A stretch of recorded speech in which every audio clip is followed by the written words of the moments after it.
कृष्णाय वासुदेवाय हरये परमात्मने प्रणतक्लेशनाशाय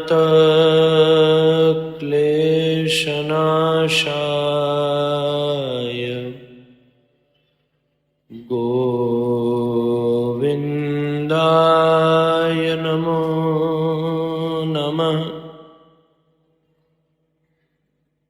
सच्चिदानन्दरूपाय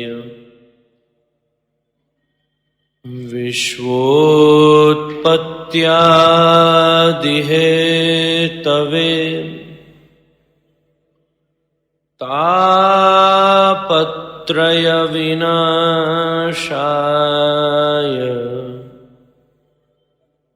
श्रीकृष्णाय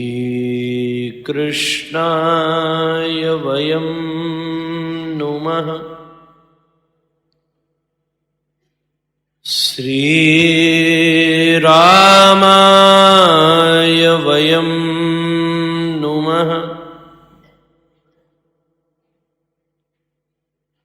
श्रीगौराय वयं नुमः। गौराङ्गसुन्दरसची नयनाभिरामम्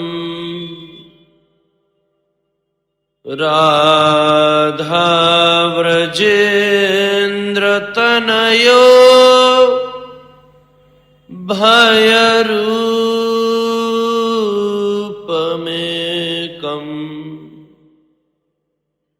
गोपालभट्टकरुणा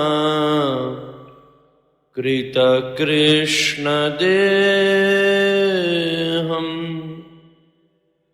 तं राधिका रमणमीष्टमभीष्टमीडे।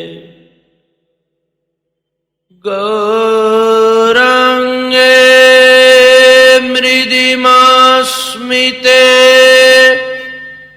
मधुरिमा नेत्राञ्चले द्राधिमा वक्षोजे गरिमा तथैव तनिमा मध्ये गतो मन्दिमा शून्यां च प्रथिमा भुवो कुटिलिमा बिम्बाधरे श्रोणिमा। श्रीराधे हृदि ते रसेन जडिमा ध्यानेस्तु मे गोचर अनर्पितचरिं चिरात् करुणयावतीर्णः कलौ समर्पयतोन्नतोज्ज्वलरसां सुभक्तिश्रियं हरिः पुरटसुन्दरद्युतिकदम्बसन्दीपितः सदा हृदयकन्दरे स्फुरतु वः सच्चिदानन्दः। नारायणं नमस्कृत्य नरं चैव नरोत्तमं देवीं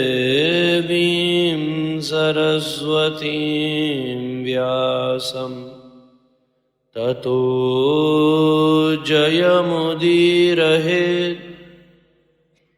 हरेरनाम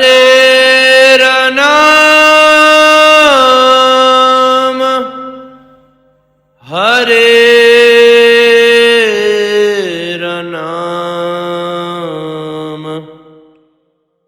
हरेरनामैव केवलम् कलो नास्त्येव नास्त्येव नास्त्येव गतिरन्यथा चैतन्यं सुमनं मनं मनमनं मानं मनं मानसं मायाधावधवं धवं धवधवं धावं धवं माधवं स्वासाजार जरं जरं जर जरं सारं सरं वासरम् वैकुण्ठाधिभवं भवं भव भवं भावं भवं शाम्भवम्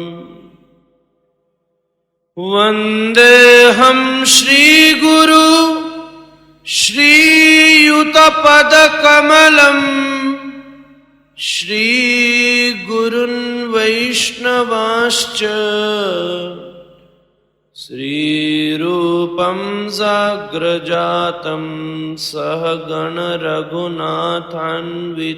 तं सजीवम् साद्वैतं सावधूतं परिजनसहितं कृष्णचैतन्यदेवम् श्रीराधा कृष्णपादान् सहगणललिता श्रीविशाखान्विताश्च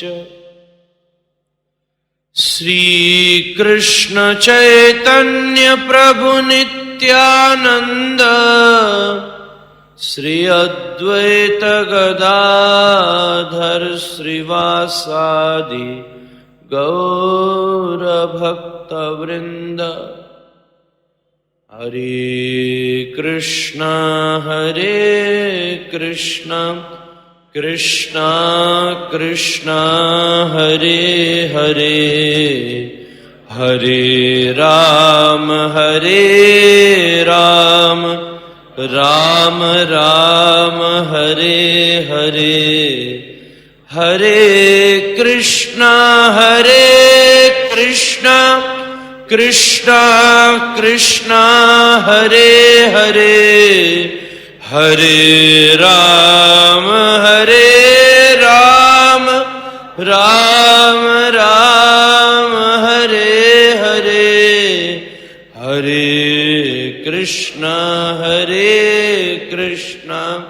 कृष्णा कृष्णा हरे हरे, हरे राम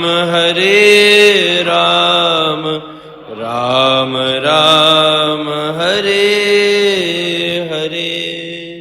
भगवद्वांछा कल्पतरु करुणा वरुणालय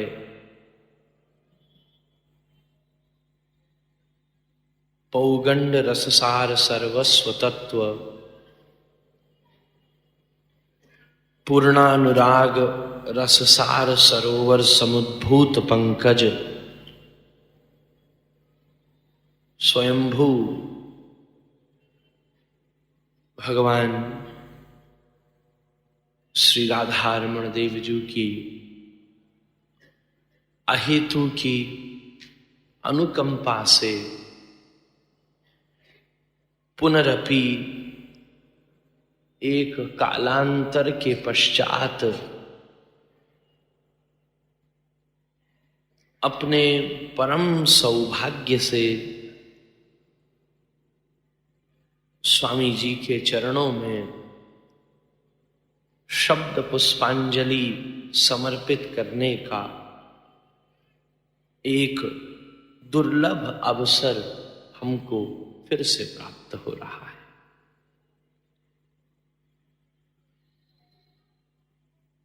जीवन में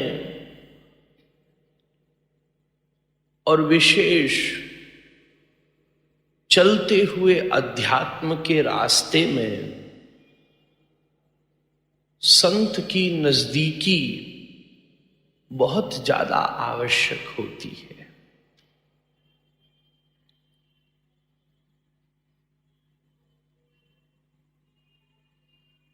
चलते हुए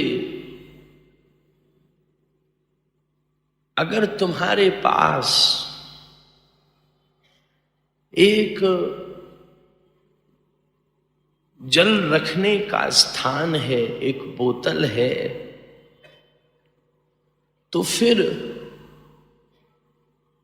तुम परवाह नहीं करते, मस्त चलते जाते हो। तब जाने की गति, ठहरने का पड़ाव और पहुंचने का लक्ष्य तुम्हारा स्वतंत्र निर्णय होता है,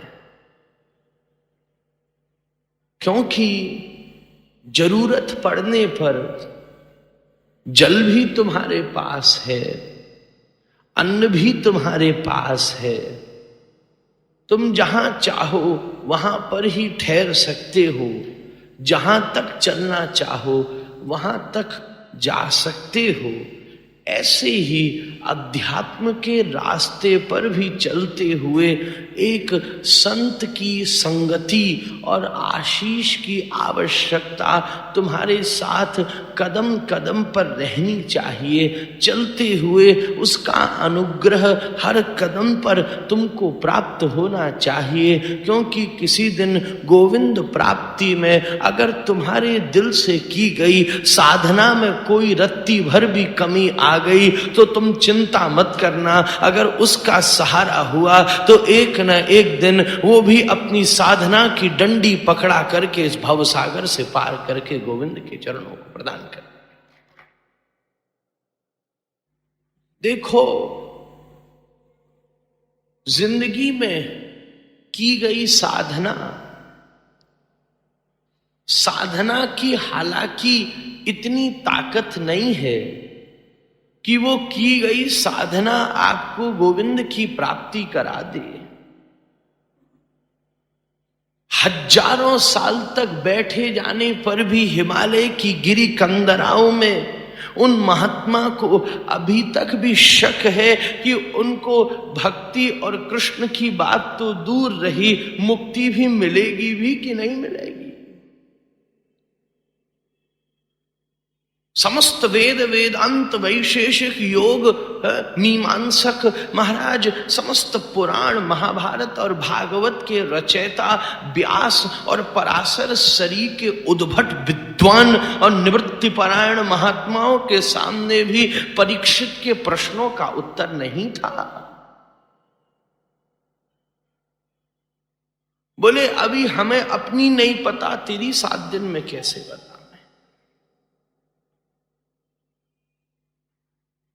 अनंत कोटि जन्मों की तपस्या करने के बावजूद भी उसकी प्राप्ति नहीं हो सकती। दूरा दपास्व स्वजनान भूतमर्त कोटिम सर्वेषु साधन वरेषु चिरम निराश। प्रबुद्धानंद सरस्वती राधा रसुना निधि। असंभव है।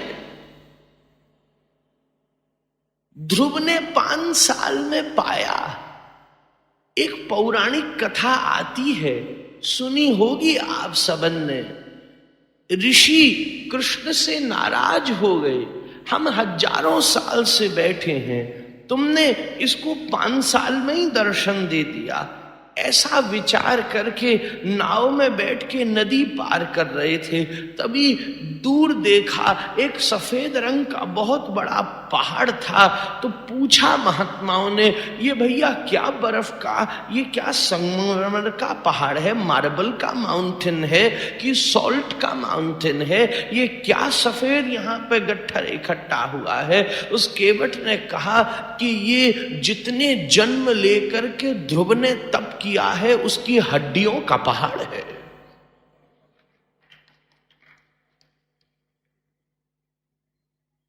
एक पौराणिक पक्ष है, इतने हजारों साल तप करने के पश्चात भी उसको बहुत मुश्किल से कृष्ण मिले, और जब मिले तो और लिए गए जन्म और तपस्या से इस बार ध्रुव स्वरूप में वो विशेष हो गया था। क्योंकि जब गोविंद प्राप्ति की तितिक्षा से वो घर से उठ के जंगल की तरफ बढ़ा था, तो एक महात्मा देवर्षि नारद ने उसके ऊपर कृपा कर दी। एक महात्मा ने अभी हमसे एक जिज्ञासा की, बहुत प्रसिद्ध महात्मा है, हम नाम नहीं लेंगे। उनकी कि महाराज भरत श्रीमद् भागवत में जिनकी चर्चा आती है,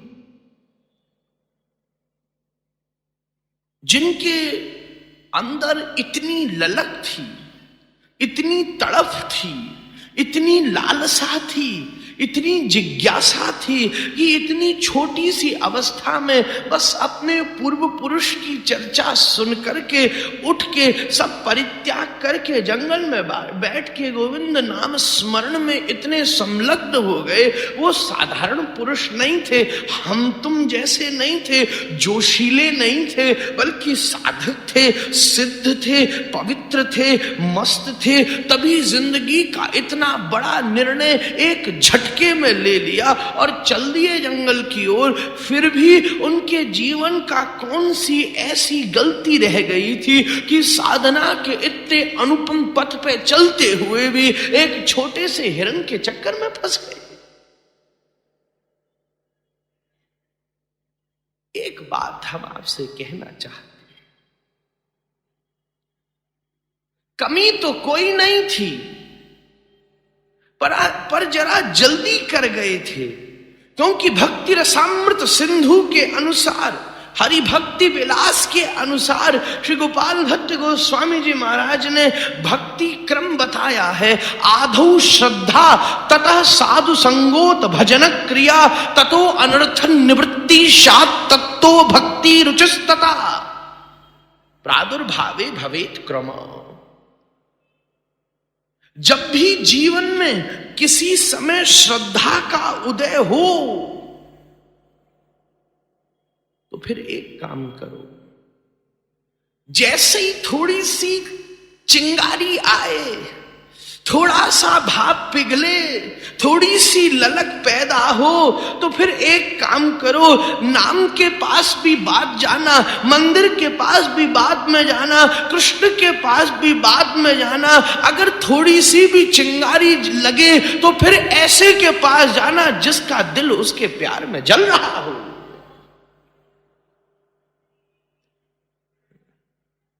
श्रद्धा के बाद ततः साधु संगोत भजन क्रिया।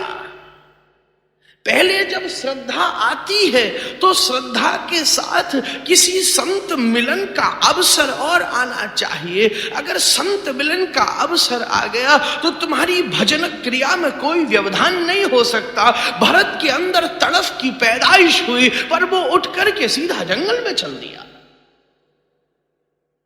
इसलिए एक छोटे से हिरण ने उसको पकड़ लिया। माया बहुत प्रबल है। वो जंगल में बैठ के फंस गया, हम तुम तो बाजारों में बैठे हुए हैं। हमारी तुम्हारी क्या हालत हो सकती है उसका पता भी नहीं है। जब जिज्ञासा का उदय होता है तो फिर ऐसा समझो कि पहाड़ के भीतर जल आ गया है। प्रतीक्षा है कि कब किस दिन दो बादल आके टकरा के ऐसी बिजली को पैदा करें कि ऊपर के पहाड़ की जितनी चट्टानें हैं, जितनी परत हैं, जितनी लेयर्स हैं, वो सब फूट जामे। और जैसे ही फूटेंगी फिर ज्यादा रियाज और प्रयास की जरूरत भी न पड़ेगी। भीतर भरा हुआ जल खुद ही फूट करके बाहर निकल जाएगा और न जाने कितने लोगों की महाराज प्यास को तृप्त कर देगा, शीतल कर देगा, आनंदित कर देगा, कितनों को आश्रय प्रदान कर देगा, कितनों को आनंद की अनुभूति दे देगा। उसी प्रकार जिस क्षण गोविंद मुझे प्राप्त हो, इस प्रकार की तीव्र लालसा तुम्हारे दिल में पैदा हो तो समझ लेना कि दिल जल से भर गया है। पर अभी भी प्रतीक्षा करो, अभी इतनी जल्दी से मत आगे आ जाना, जोशीले मत हो जाना, न बैठ जाना गोविंद के द्वार पे पदों को लेकर के,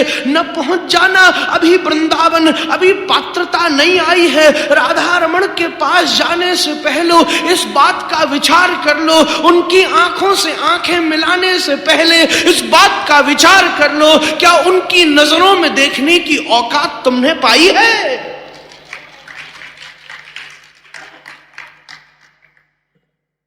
फिर देखना, नहीं पहुंच जाना।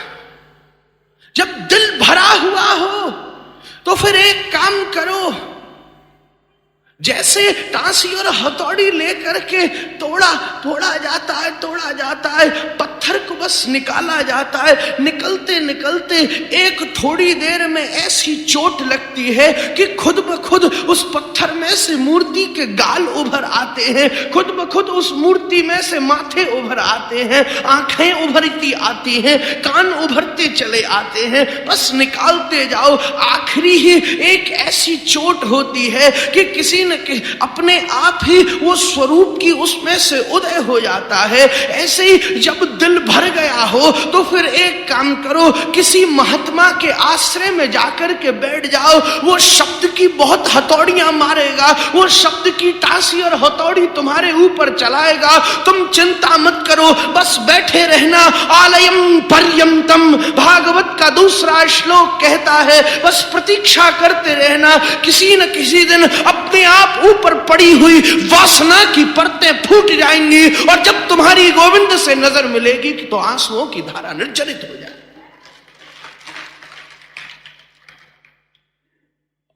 वो फिर ऐसा निर्झरण होगा, वो फिर ऐसी धारा का प्रवाह होगा कि या तो उस धारा में बहते हुए तुम उनसे मिल जाओगे या बहते हुए वही तुमसे आके टकरा जाएंगे। प्रतीक्षा, साधु संगोत भजन क्रिया। यहां बैठ करके सारी बात समझ में नहीं आ सकती है, सब कुछ पल्ले नहीं पड़ सकता है। जैसे किसान खेत में चलता है और एक बार मुट्ठी से हजारों बीज उछाल देता है तो हर बार उछालते समय सारे बीज उस छेद तक नहीं जाते हैं जहां पे फसल, फल, फूल उगना है। कोई बिखर जाता है, कोई चट्टान पे पहुंच जाता है, कोई गलत जगह चला जाता है। सब नहीं, पर उछले हुए 100 बीजों में से एक बीज कैसे न कैसे उस छेद में पहुंच करके अटक जाता है। और जैसे ही उसको जल और सूर्य की प्राप्ति होती है तो थोड़े दिन में फूट करके सुंदर पौधा बन के वो अपनी उपस्थिति को तुम्हारे सामने प्रस्तुत कर देता है और फिर फल को दे करके तुमको तृप्त कर देता है। ऐसे ही जब तुम महात्मा के आश्रय में बैठते हो तो वो रस और सिद्धांत के बीजों की बौछार तुम्हारे ऊपर करता है। सब नहीं जाएंगी अंदर, सब नहीं आएंगी समझ में, पर चिंता मत करो। अगर एक भी रस का बीज तुम्हारे कान के छेद में से घुस करके तुम्हारी दिल की भूमि में गड़ गया तो एक दिन राधा रमण का दर्शन करते हुए आंखों से बहती हुई धारा उस बीज को फसल बनने में मदद कर देगी। प्रतीक्षा करो। इसलिए आदौ श्रद्धा, ततः साधु संगोथ, फिर भजन क्रिया। एक महात्मा को पकड़ करके रखो,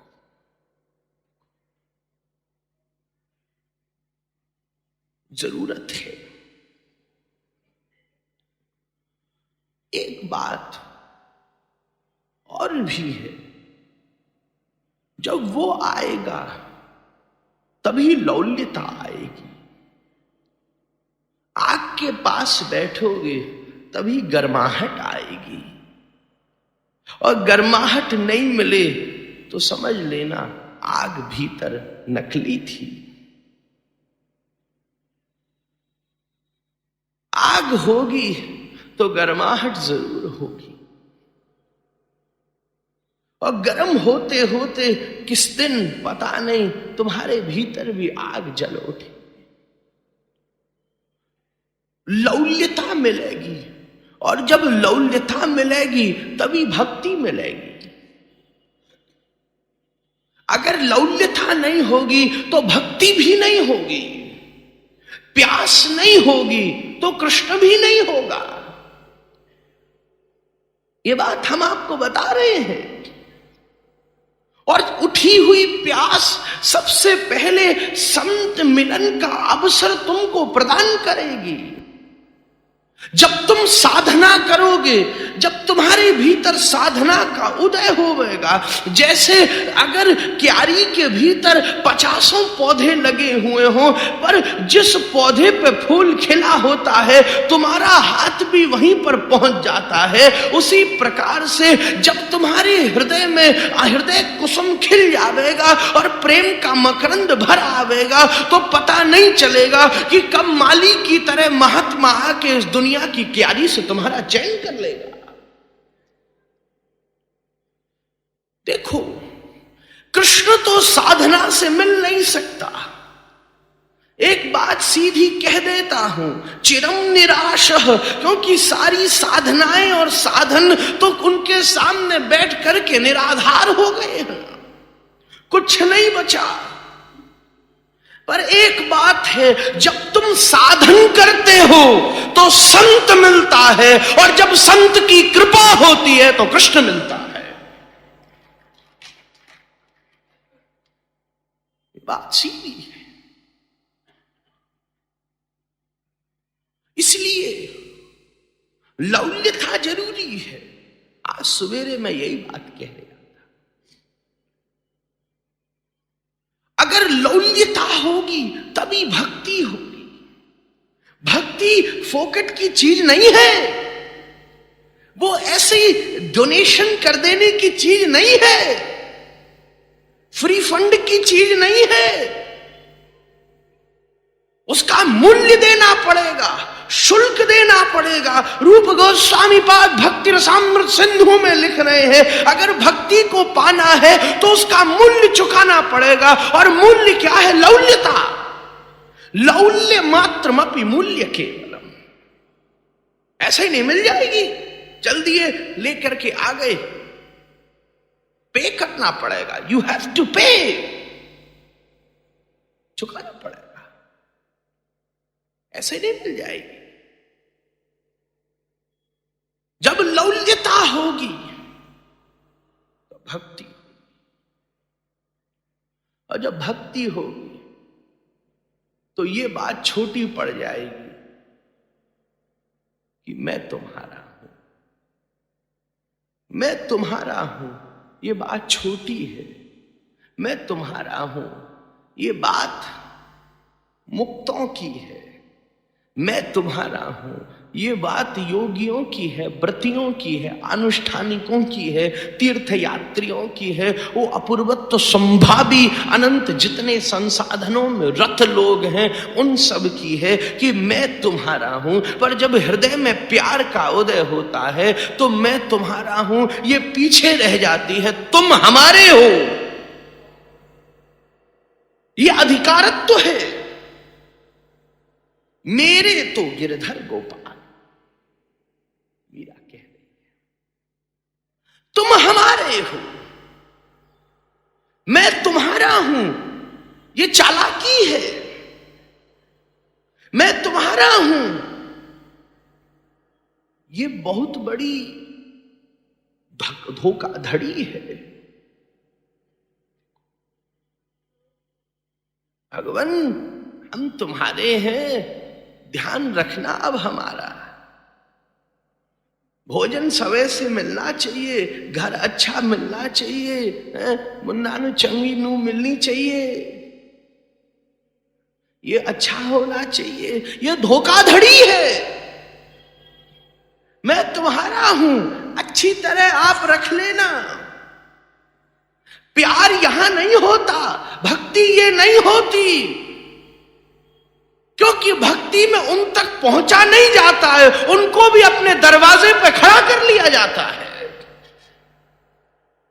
भक्ति में, मुक्ति में तुमको जाना है, भक्ति में तुमको कहीं नहीं जाना है। तुम जहां पे हो वहीं पे खड़े रहो, आ जाने दो उसको अपने दरवाजे पे। नहीं गया प्रहलाद कहीं, बुला लिया खंबे से। नहीं गए गोसाई जी कहीं, बुला लिया शालिग्राम से राधा रमण को। जब इच्छा हुई तो गंडकी से शालिग्राम ले आए, और जब प्रतीक्षा हुई तो शालिग्राम से राधा रमण को ले आए।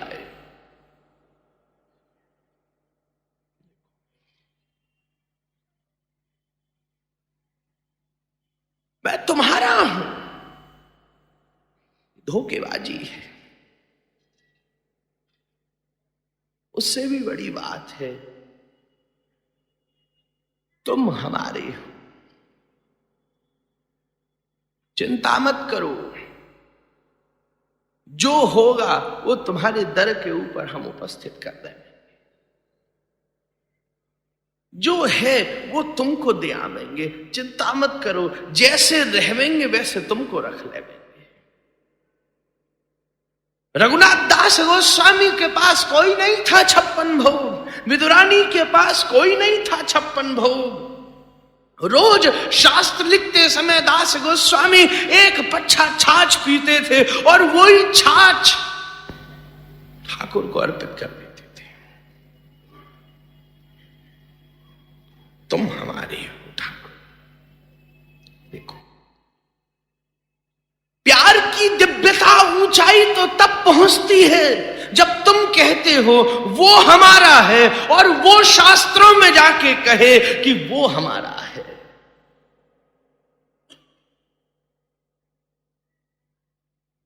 प्रहलाद ने कहा वो हमारा है, और खम्बे से पैदा हो कि दुनिया को बता दिया कि प्रहलाद हमारा है।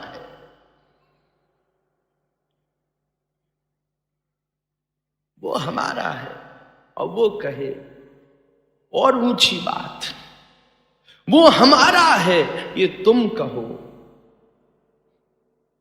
और भी ऊंची बात जब वो कह दे कि मैं उसका हूं। अभी क्या कहते हो कि मैं उसका हूं, और वो कहता है कि वो हमारा है। इस बात के पहिया को थोड़ा सा बदल डालो। तुम कहो कि वो हमारा है, और वो दुनिया में जाके कहे कि मैं उसका हूं,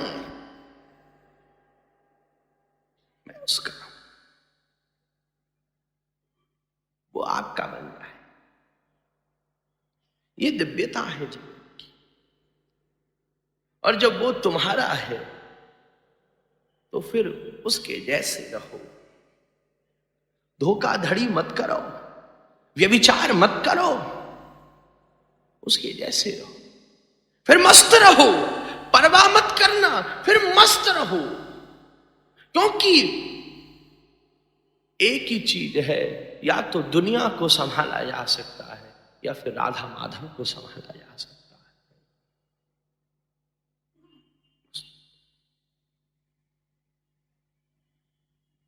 महाराज, जब ये स्थिति पैदा होती है तो 56 भोग नीरस हो जाता है, और विदुरानी का छिलके में रस आ जाता है। ये स्थिति जब आती है वो उससे सहन नहीं हो सकती। दर्प एक सिद्धांत है, दर्प का। दर्प अच्छी चीज नहीं होती, पर भक्त में भी कभी कभी दर्प हो जाता है कि वो हमारा है, हम उसके हैं। अच्छा है, एक कथा है छोटी सी, बस वो सुना। एक बार अकबर दिल्ली से आगरा जा रहा था। मथुरा में माली बड़े सुंदर पुष्प लिए बैठे थे। व्रजवासी विप्र रसिक जब उस माली के सामने से गुजरे तो फूल देखकर उनके मन में भावना आ गई, कहा हम भी आज ठाकुर जी का बंगला बना। भावना तो बढ़िया रखा था, सबसे बढ़िया गुलाब। गुलाब गुलाबी रंग का, लाल रंग का गुलाब नहीं होता है, वो आजकल प्रसिद्ध हो गया है। गुलाब ओरिजिनल होता है जो गुलाबी रंग का ही होता है, गुलाबी रंग का फूल रखा। तो तय कर लिया 5 आने में, सब उस समय बड़ी बात होती थी। उतनी देर में अकबर गुजरा, उसने देखा, उसने अपने दास को भेजा, जाकर के फूल खरीद ला। वो पहुंचा, उसको भी वही गुलाबी पसंद आया। उसने कहा ये फूल हमें दे दे। बोले नहीं। माली बोला महाराज ये तो बिक चुका है, ले चुके हैं पंडित जी। कोई बात नहीं, मैं तुझे 10 आना देता हूं, तू मुझे फूल दे दे। ब्राह्मण ने कही भैया हम जब फूल ले चुके हैं तो आप क्यों बीच में दखलंदाजी दे के इसकी कीमत को बढ़ा रहे हैं। तो वो बड़ी जोर से बोला मेरी औकात है हमसे बात करने की, जानता नहीं हूं मैं कौन हूं, शहंशाह राजा अकबर का आदमी। ब्राह्मण के मन में भी भावना आई, एक दाढ़ मास के चक्कर में का दास बन के को अपना बना करके ये इतने दम्भ से कह रहे आए तो हम भी कोई छोटे थोड़ी ना है, मैं उस कृष्ण का दास हूं। बोले मैं तुझे 50 आना देता हूं, वाह 1 रुपया देता हूं। बात इतनी बड़ी कि वो बोला मैं 50 रुपया देता हूं। ब्राह्मण बोला मैं 100 रुपया देता हूं। उस बड़ी बात होती थी। तो नौकर ने सोची भैया 100 रुपए, जेब टटोली फटाफट अपनी, तो बाकी जेब में भी 100 रुपया नहीं था। उसने सोची अकबर भी इतना उदार नहीं है कि इसको 100 रुपए में ले जाऊंगा तो कोई इनाम दे देगा लंबा चौड़ा। महाराज क्या पता नौकरी से और निकाल दे कि इतना महंगा ले आया है। वो बेचारा एकदम दुखी हो गया और छोड़ करके एकदम वहां से भाग गया। माली बोला स्वामी जी बात बात की होती है, चाहे आज ये फूल नदी में फेंकने पड़ जाएं, पर अब तुमको दूंगा तो 100 रुपए का दूंगा।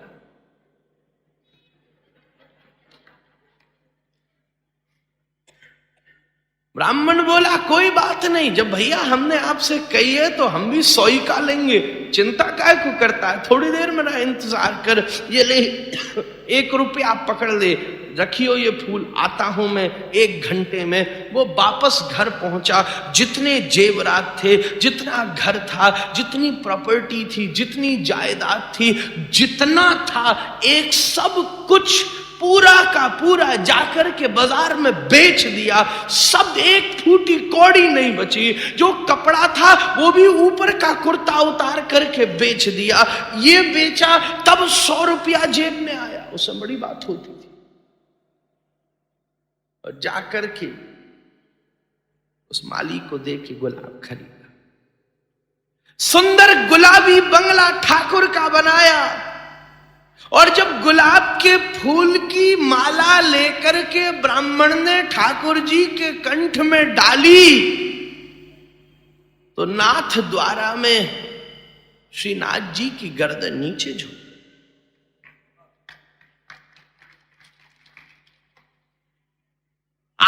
कर रहे थे आचार्य, एकदम पर्दा लगा दिया। नाथ क्या हो गया, कोई आपकी गर्दन में तकलीफ हो गई है?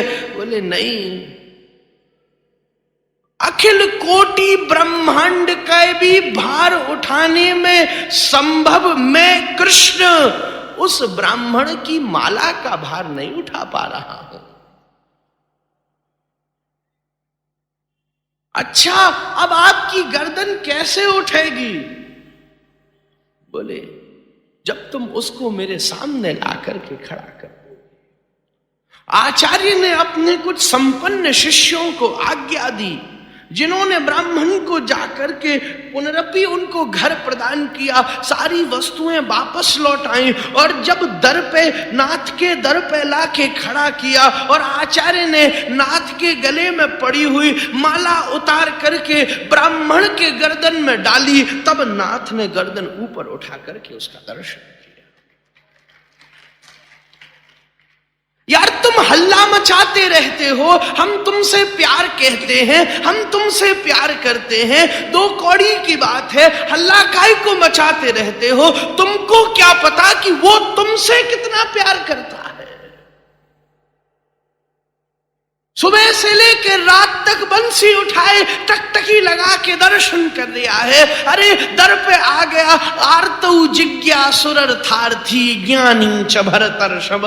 पार्थ से गोविंद गीता में कह रहे, मैं मंदिर में खड़ा होके प्रतीक्षा करता हूं, आते हैं मेरे दरवाजे पे, कोई दुखी चले आते हैं, कोई जिज्ञासु चले आते हैं, कोई ज्ञानी चले आते हैं, कोई अर्थार्थी अपने अर्थ का प्रदर्शन करने चले आते हैं। ठीक है, मैं कोई कुछ नहीं बोलता, चुपचाप खड़ा रहता हूं। तो पूछ लिया क्यों खड़े रहते हो इतनी देर, जब कोई आता ही नहीं है तुम्हारे ढंग का? बोले कोई बात नहीं, लगी हुई हजारों की भीड़ में एक भी ऐसा खड़ा हुआ हो जिसकी प्रतीक्षा में मैं दिन भर खड़ा रहता हूं, जो आकर के एक ही बात कहे, वासुदेव सर्वम इति स महात्मा सुदुर्लभ।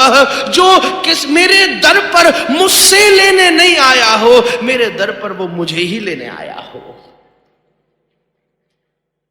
ऐसे का इंतजार करता है।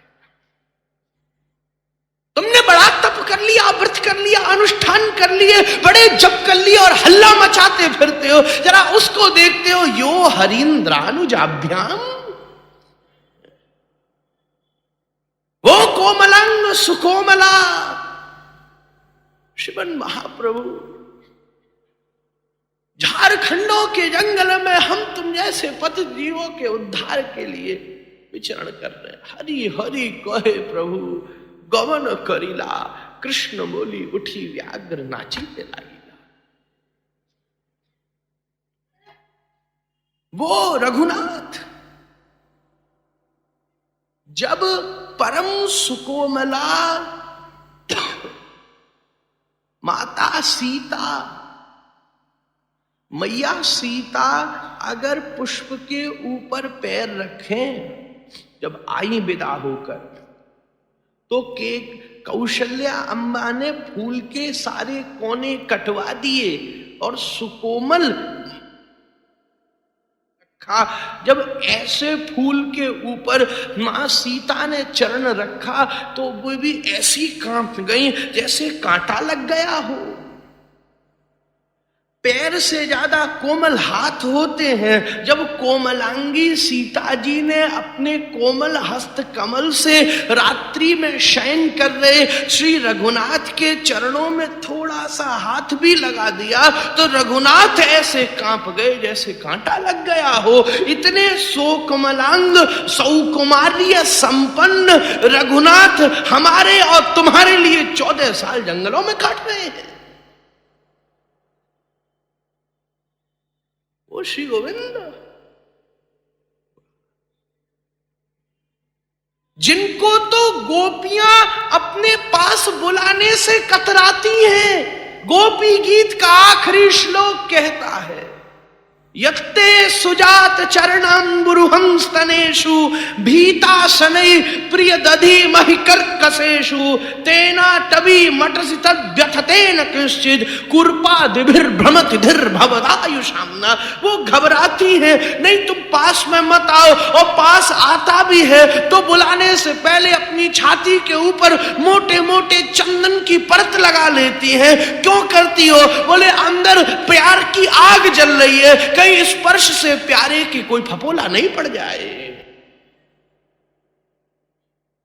ओ सौकुमार्य संपन्न श्री माधव, राधा रमण की अलख निरंजनी छटा को देख करके क्या तुम्हारे हृदय में अभी तक एक बार भी रस का संचार नहीं हुआ? भैया कोई बात नहीं, बचे हुए हो, और एक तरफ से कहूं तो सौभाग्यशाली हो जो बचे हुए हो। अगर जिंदगी में किसी दिन कोई अलवेला रसिक महात्मा तुमसे आकर के टकरा गया ना, और उसके मुख से बहती हुई कृष्ण कथा की कलकल कल्लोल बंतनी धारा दग्धगाढ़ सिंधु उस जलते हुए दिल से बह गई ना, वो फिर ऐसी धारा होगी कि तुम बच नहीं सकते। जब बाढ़ आती है तो घर को भी बहा करके ले जाती है, ऐसे ही जब संत कृपा में अगर किसी दिन रसिक के द्वारा किसी दिन कृष्ण कथा की भी बाढ़ आ गई तो तुमको पता भी नहीं चलेगा कहां पत्नी रह गई, कहां पति रह गया, कहां बच्चे रह गए, कहां स्वजन संबंधी रह गए, ये कब छूटते बह गए। अरे ये तो बहुत दूर की बात रही, ये भी पता नहीं चलेगा। हरि नाम में ऐसी लगन लग जाएगी कि ये भी पता नहीं चलेगा कब शरीर छूट गया। और तुम उससे भी निवृत्त होकर के गोविंद रसधारा में डूब करके उस अलग रस का उदय कर दोगे। इसलिए भैया प्यार करना है तो फिर ऐसा करो ना कि वो मंदिर में खड़े खड़े तुम्हारे लिए तड़प जाए, वो उसकी स्थिति, और उसको इस स्थिति तक पहुंचा देने वाली किशोरी है, और किशोरी को परम प्रसन्न कर देने वाला एक माध्यम है हरे कृष्ण कृष्ण कृष्ण हरे हरे, हरे राम राम राम हरे। इसी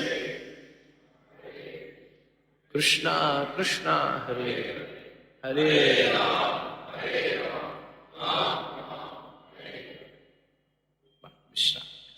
राधा